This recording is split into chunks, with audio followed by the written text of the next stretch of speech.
Hello, this is Rabbi Michael with Rabbi's Reflections for Monday, December 15th, 2025. Shalom. Psalm 41, verses 3b and 4, part 3. You will not give him over to the desire of his foes. Adonai will strengthen him on his sickbed. May you restore him completely from his bed. Today we focus on the last part of verse 3, which is also verse 2 in most Christian Bibles. It's the fifth conditional promise. And then we're going to move on to all of verse 4, or verse 3 in most Christian Bibles, the sixth conditional promise.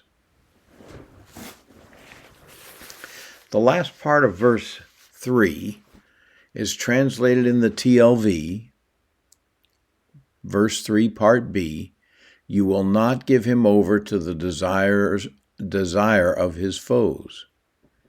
Another translation of the last part of verse 3, according to the Hebrew, quote, you will not give him into the soul of his enemies.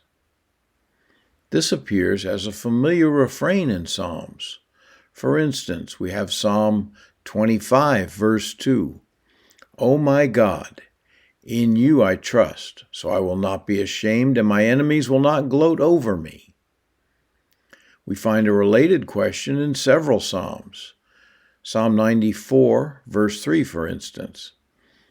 How long will the wicked, Adonai, how long will the wicked gloat? I know you're feeling secure, thinking this was written long ago when everyone had enemies. Today, in modern times, I don't have any enemies. Oh, really? The tension between good and evil has never been greater. If you belong to God, His enemies are your enemies, and He has enemies.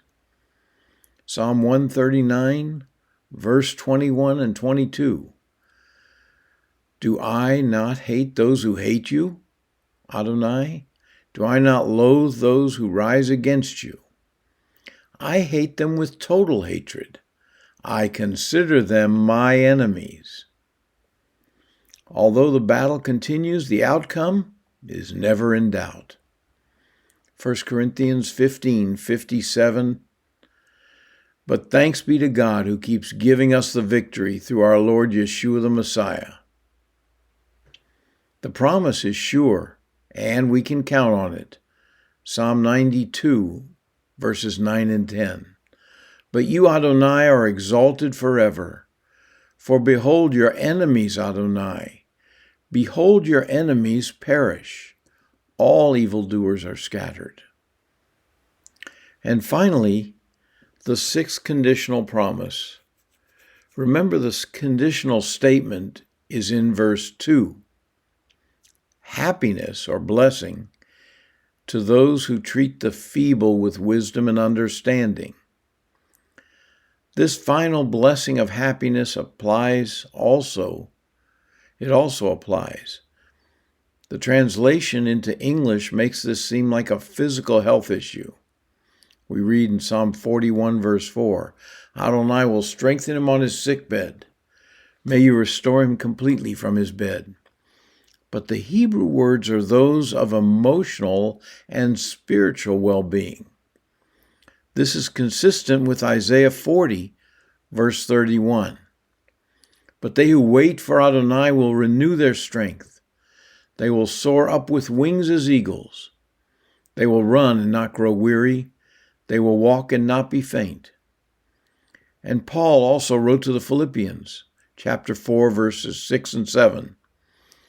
Do not be anxious about anything, but in everything by prayer and petition, with thanksgiving, let your requests be made known to God.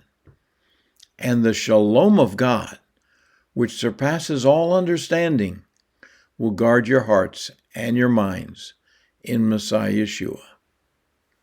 Eyes on him. Shalom, shalom.